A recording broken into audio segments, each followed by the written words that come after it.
اگر تمہارے رسول کو کوئی گالی دے، برا بھلا کہے، تو ظاہر ہے کہ تم اپنے نبی کو اپنی جان سے زیادہ محبوب رکھتے ہو۔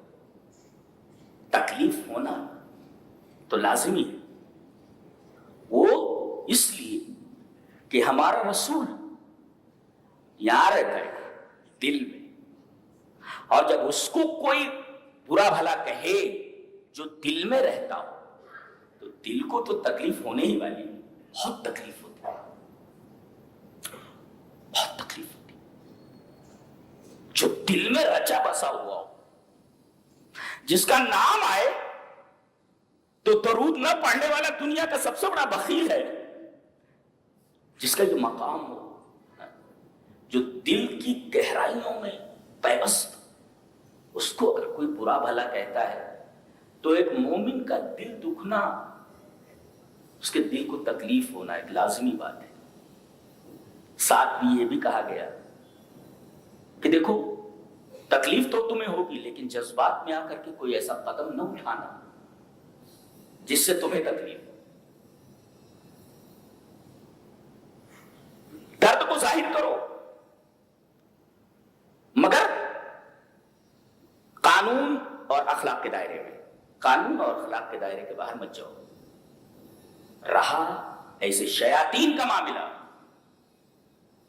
جو میرے نبی کو برا بھلا کہتے ہیں، اِنَّا كَفَيْنَاكَ الْمُسْتَهْزِئِينَ، ہم ہیں نا ان کے لیے کافی، تم کو ٹینشن لینے کی ضرورت نہیں ہے۔ دل دکھنا لازمی ہے، لیکن وہ مارمانا ہمارا ہے، اس لیے رسول ہم نے بنایا ہے اس کو، لہذا ہم نمٹنے کے لیے کافی، ہم کافی ہیں۔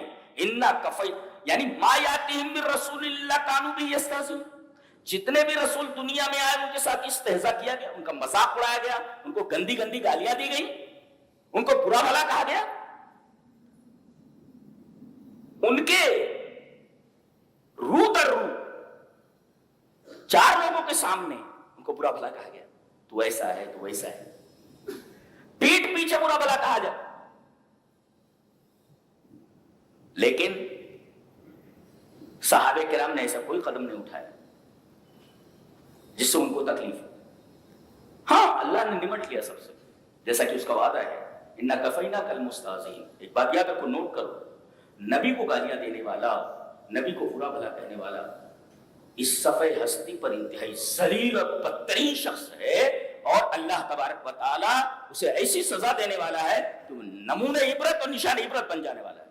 زندہ رہنے والی آنکھیں اپنی آنکھوں سے دیکھ لیں گے ایسے لوگوں، اس لیے کہ اللہ کا وعدہ ہے، اِنَّا كَفَيْنَاكَ، ہم نے رسولوں کو بھیجا، ان کا مذاق اڑایا گیا تو ہم مستہزئین کے لیے کافی ہیں، مذاق اڑانے والوں کے لیے کافی ہیں۔ اِنَّا كَفَيْنَاكَ الْمُسْتَهْزِئِينَ۔ رہا تمہارا معاملہ، تمہارے دل میں درد ہونا لازمی ہے، اس لیے کہ رسول تمہارے دلوں میں رہتا ہے، ہم رسول کے لیے سب کچھ قربان کر سکتے ہیں، یہ ہے، لیکن منع کیا گیا ہے کہ اخلاق اور قانون کے دائرے کے باہر مت جاؤ۔ 180 کروڑ مسلمان ہیں، یعنی دنیا کا ہر چوتھا آدمی مسلمان ہے، 58 حکومتیں جن میں مسلم حکمران ہیں، لیکن عالم یہ ہے کہ کسی کی کوئی قدر و قیمت نہیں، اغیار جہاں ان کو چاہتے ہیں، جیسا چاہتے ہیں ان کے ساتھ سلوک کرتے ہیں، اور یہ کچھ نہیں کر سکتے، صدائے احتجاج بلند کرتے ہیں۔ آپ یہ کہہ سکتے ہیں کہ مسلمان صرف اور صرف احتجاجی قوم بن کر کے رہ گئے، کیوں؟ مجال تھی کہ کوئی رسول کو گالی بک لیتا، رسول کو گالی دے لیتا، ہمارے اعمال ویسے ہیں، ان عملوں کی سزا دی جا رہی ہے۔ جی سب سے برا عمل جو ہم لوگ کرتے ہیں وہ یہ جانتے کیا ہے؟ الذین آمنوا ولم یلبسوا ایمانہم بظلم اولئک لہم الامن وہم مہتدون۔ ہم نے ایمان کے اندر ظلم ملا لیا ہے، ظلم جانتے ہیں سب سے بڑا ظلم کون؟ سب سے بڑا ظلم شرک ہے۔ آج مسلمانوں کی اکثریت ایمان کے ساتھ شرک میں مبتلا ہے۔ بتائیے، آپ تو اللہ کی شان میں گستاخی کر رہے ہیں، شرک اللہ کی شان میں سب سے بڑی گستاخی ہے، تو آپ تو اللہ کی شان میں گستاخی کر رہے ہیں۔ دوسرے، اگر رسول کی بات کے مقابلے میں امام کی بات آ جائے تو ہم امام کی بات کو لے لیتے ہیں، رسول کی بات کو چھوڑ دیتے ہیں، تو ہم نے کون سی ایسی گستاخی ہے جو نبی کی شان میں نہیں کی؟ توحید کے ساتھ ہم نے شرک کو ملا رکھا ہے۔ رسول اللہ صلی اللہ علیہ وسلم کے قول کے مقابلے میں، رسول اللہ صلی اللہ علیہ وسلم کی بات کے مقابلے میں کسی امام کی بات آ جائے تو ہم رسول اللہ صلی اللہ علیہ وسلم کی بات کو اگنور کر دیتے ہیں اور امام کی بات لے لیتے ہیں۔ تو تم سے بڑا گستاخ الہی کون ہے؟ اللہ کو گستاخ کہ آپ شرک کر رہے ہیں؟ اور رسول کی شان میں گستاخی کرنے والا تم سے بڑا کون ہو سکتا ہے کہ تم نے رسول کی حدیث کے مقابلے میں امام کی بات لے لی؟ تم گستاخ نہیں ہو؟ ہم تو پہلے سے گستاخیاں کیے بیٹھے ہیں، ان لوگوں کا نمبر دوسرے نمبر پہ، یہ دوسرے نمبر پہ آتے ہیں، اور ہم ہی لوگوں نے راستہ ہموار کیا ہے۔ رسول اللہ صلی اللہ علیہ وسلم کی شان میں گستاخی کا جو راستہ ہے وہ ہم نے ہموار کیا ہوا ہے۔ ہم کون سے بڑے اچھے ہیں کہ کہیں آگ لگ گئی ہے تو آدمی سوچتا ہے ارے بھائی آگ لگ گئی ہے، یہ مخلوق کی لگائی ہوئی آگ ہے، تو مخلوق اس کو بجھا دے گی، مخلوق کی لگائی ہوئی آگ مخلوق بجھا دے گی۔ اللہ فرما رہا ہے یہ میری سلگائی ہوئی آگ ہے، کون بجھائے گا؟ نار اللہ الموقدہ، مخلوق کی لگی ہوئی آگ بجھ جاتی ہے، لیکن میں نے اس کو سلگایا ہوا ہے، یہ بجھے گی نہیں، ہے بالکل نہیں۔ نار اللہ، اللہ کی آگ، الموقدہ سلگائی ہوئی، یہ ہم نے سلگایا ہوا ہے، یہ آگ بجھے گی نہیں، اس لیے کہ یہ مخلوق کی لگائی ہوئی آگ نہیں ہے کہ بجھ جائے، یہ خالق کی لگائی ہوئی آگ ہے، ہم نے لگایا اس کو۔ اللہ، نار اللہ الموقدہ، یہ بجھنے والی نہیں، کہ اسی ڈرا دینے کے لیے کافی ہے آگ۔ تھوڑا سا کہیں ایسے کرنٹ لگ جائے، آگ لگ جائے، کئی دنوں تک اس کی حرارت، اس کی سوزش اس جگہ پر محسوس ہوتی رہتی ہے۔ چھچائے کہ ایسی آگ میں ڈال دیا جائے جس آگ کے بارے میں اللہ یہ فرمائے میں نے سلگایا ہوگا، اندازہ نہیں کر سکتے آپ کتنی خطرناک آگ ہے وہ۔ نار اللہ الموقدہ بتایا گیا ہے، تو ایک میری سلگائی ہوئی آگ ہے، دوسرے اس آگ کی ایک اور خصوصیت ہے، ایک تو یہ آگ میری سلگائی ہوئی ایک خصوصیت، یہ مخلوق کی آگ نہیں ہے، اور دوسرے یہ آگ ایسی ہے کہ یہ دل تک پہنچ جاتی ہے۔ فؤاد کی جمع افئدہ، دل تک۔ کیا مطلب ہے اس کا؟ دل تک پہنچ جاتی ہے۔ تجزیہ یہ ہے کہ کسی آدمی کو اگر آگ لگ جائے تو آگ کی حرارت، آگ کا اثر دل تک پہنچنے سے پہلے ہی وہ مر جاتا ہے، ٹیم بول جاتا ہے، مر گیا۔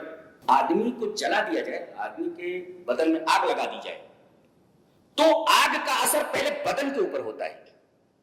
قرآن حکیم یہ بولتا ہے کہ دنیا کی لگائی ہوئی آگ دل تک نہیں پہنچ پاتی، اس سے پہلے ہی آدمی مر جاتا ہے، لیکن ہماری جلائی ہوئی آگ اتنی خطرناک ہے کہ وہ دل تک پہنچ جائے گی۔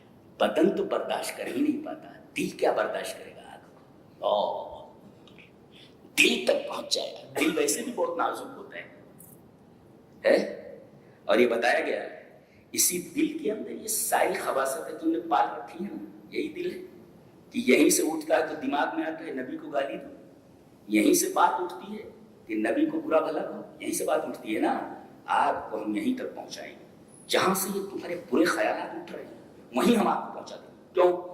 یہ آگ دل تک کیسے پہنچے گی؟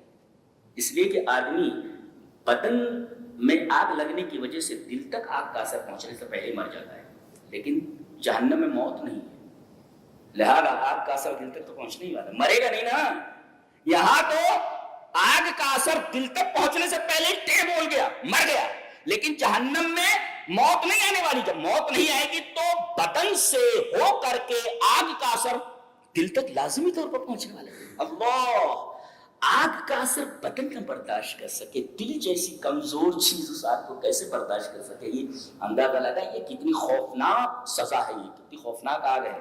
یہ جو اللہ کے رسول کو برا بھلا کہنے والے لوگ ہیں، یہ گستاخ رسول جتنے ہیں، یہ اس سورہ کریمہ کو ایک بار ضرور پڑھیں، تیلگو میں، اسی طریقے سے ہندی میں، اردو میں، انگلش میں اور عربی میں اور اردو میں پڑھیں اس کو کہ تمہارا انجام کیا ہونے والا ہے، کب تک زندہ رہو گے، 60 سال، 65 سال، 70 سال، 80 سال، اس کے بعد یہی آنا ہے۔ کَلَّا لَيُنبَذَنَّ فِي الْحُطَمَةِ، چور چور ہو جاؤ گے بیٹا، وما ادراک ما الحطمہ، آ جاؤ یہاں، نار اللہ الموقدہ، یہ اللہ کی اسپیشل جلائی ہوئی آگ ہے، اور یہ دل تک پہنچ جانے والی آگ ہے۔